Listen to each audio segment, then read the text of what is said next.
What's up, Kawaii Creatives? How are you? Shit! Guess what? I launched my first apparel line for Shop Gal. Yes. The heartbeat of the line is called That Drip.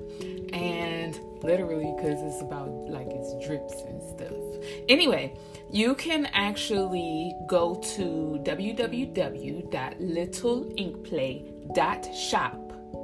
Not .com, littleinkplay.shop to see the entire collection, to shop the collection, to grab my memoir, hint, because there are a little over 100 collectible hardcovers left. And once those are gone, they are gone. So I'm really excited. And I wanted to talk about Shop Gal today. Why? Because we launched, and I'm really excited that we launched. Can you tell I'm excited that we launched? And because there are a lot of feels going around for me at the moment. Just going to read some things that I actually put out into the universe, stuff that I was just thinking about. First of all, I want to give a shout out to Auntie Sister and Mother Sister, because they definitely seen me through.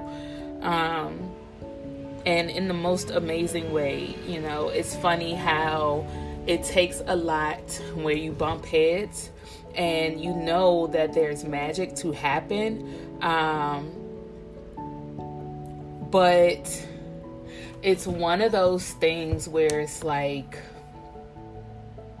you have to trust the process. I think that's the easiest way to say it. You just have to trust the process. So I was gifted my PR team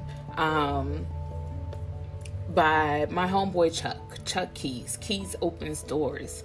And he is a longtime customer of mine and was just like, IKB, you can't do this by yourself. You're going to need a team. And I was like, whatever, Chuck. And he was like, no, because I see stuff for you and you're going to have to do the stuff to get to the stuff that I want to do for you and with you. And I was just like, whatever, Chuck. And he brought me this team and I was like, whatever, Chuck. We bumped heads. So I was really like, what the fuck ever, Chuck. And we worked through it. And I was like, damn, Chuck. So I have to give a shout out to the team. Those seen, unseen, those who have their hands in things right now, those who have just made sure that I'm in safe spaces and safe hands and all that good stuff. It means the world to me.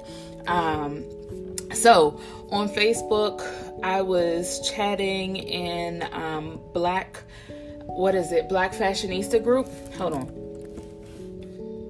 Let me see where I was. I think I was on Black Fashionista group. Yes, I was. And it's a picture of me and Uniqua Raynell. We'll talk about her later, but you will meet her. And my first apparel launch collection launched today.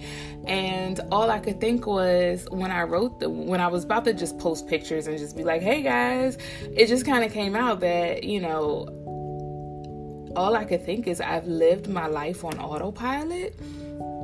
Like literally, like just doing like survival mode things. So things that came natural to me from my own person, from my own character. I've done all those things for survival. Of course, I talk about them in the memoir, which is why you should get it, because I'm not going to go through reliving all of that again. It was very tumultuous.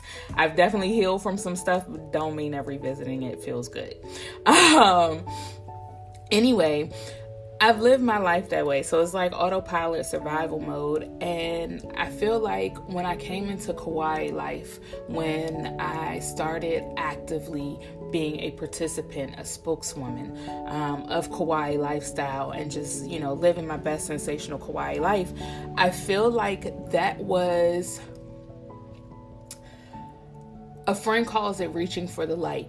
That was my cry to want to live.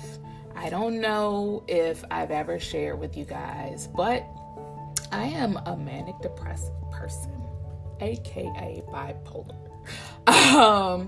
And I'm also suicidal, like I'm highly suicidal. So a lot of things have lent themselves to me not wanting to be here. And a lot of times I've tried to make sure I'm not going to be here. And with that, I'm not saying that that's fair, but it's definitely happened. But with that, part of me always knew that that's wrong thinking, and that I needed to find things to live for, to actually have things to help carry me through this life.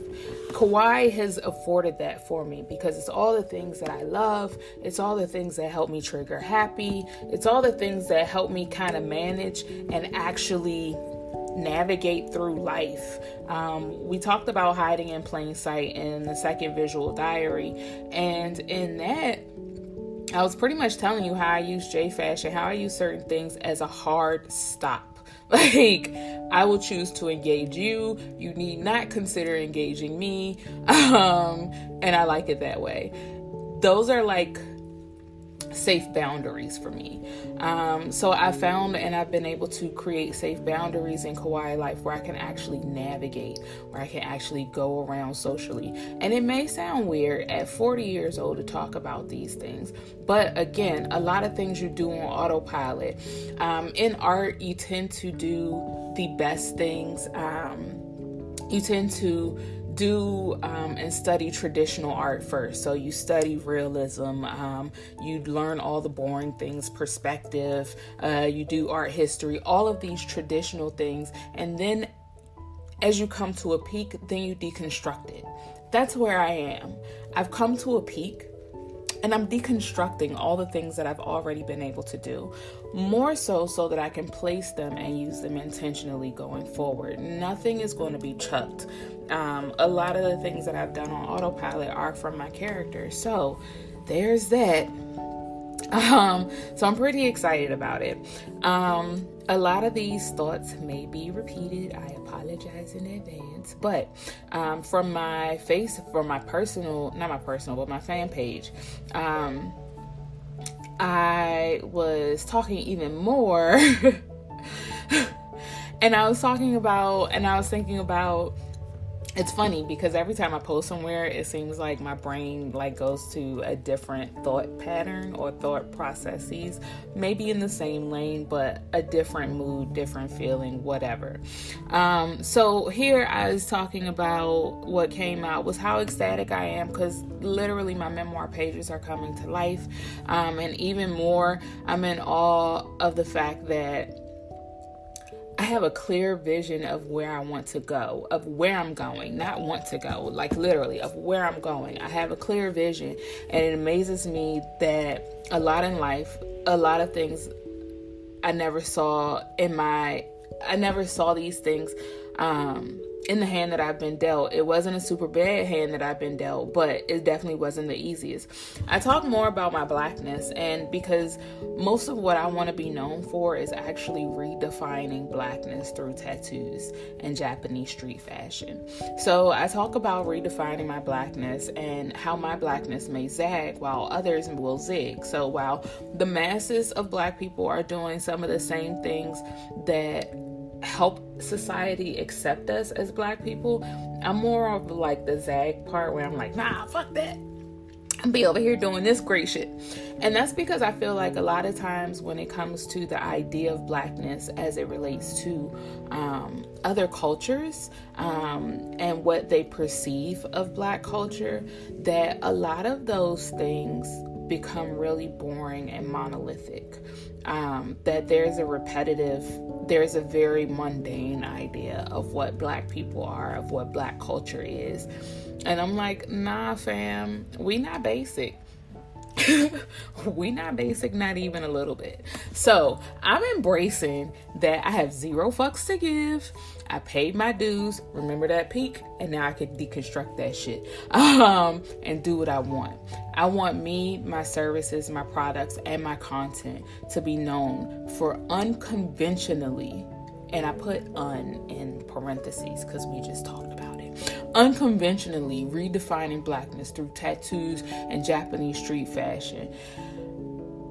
And again, It was in parentheses, the part. It only seems unconventional to people who are not Black. For us, these ways of communicating, fashion and tattoos, have always been ingrained in our DNA. Folks, tattoos are literally made for communication, identification, and healing. What? You want me to say it again? Communication, identification, and healing. It's called more than a tattoo. That is my shit that I talk. So, with that, I mean, I'm doing those things that are already naturally ingrained in me, and it's time for me to stop running from them and start embracing them, which is why if you were on my email list, you saw where I was like, I'm coming out, I want the world to know, gotta let it show. Yeah, I'm coming out of hiding. Again, we started this podcast with what's not fair to other people, because somebody needs to see a person like me doing their own shit, zagging all the way with zero fucks to give, so that they have enough permission for themselves, or they can give themselves that permission to do the things that they need to do to get to the things that they want to do. Because it's a struggle to actually do that, especially if you know what you want to do, but you don't really want to do the things you need to do. Hi, that to me. Anyway, this brand is a hard reset of the monolithic notion of Black people, Black culture, and Blackness. We're not a monolith. Stop assuming we're basic. And that, my friends, is the mood of Shop Gal. I love it. I'm excited. I can't wait to share more. I can't wait to share the funness. Make sure you are following me, iPukeHawaii. Make sure that you sub me, iPukeHawaii.com, especially if you want to know the next things to come, because they're coming. They're going to be fucking great. I can't wait. And I got to go draw. So, I love you guys. I will talk to you soon. And I'm going to switch my ending here. I'm going to say gambare. Gambare means good luck. And it is one of my favorite Japanese terms, words, vocabulary, whatever. Well, that means dictionary. But it is one of my favorite Japanese words. Simply because it means good luck, or do your best, try your best. And that's because I think in a lot of things we should all put our best foot forward, especially being a Black woman. They're looking for me to fail, so I'm always telling myself gambare and patting myself on the back and all that good stuff. So it is something that I also wish for other people going forward as well. So for us together. Okay, so for us together, ishoni gambaro. Let's do our best together. It's that simple. Let's just all do our best. I hope that you enjoyed this particular episode. I hope you felt my excited energy. I apologize if it has triggered any anxiety or what I like to call a jackhammer feeling. Because sometimes too much excitement can do that. I have to go pack orders, do some art, and prepare for tomorrow. So I will see you guys soon. Kyomo Naishumo Gambaro. This weekend, that's next week. Let's do our best. Ne? Jane Gambare.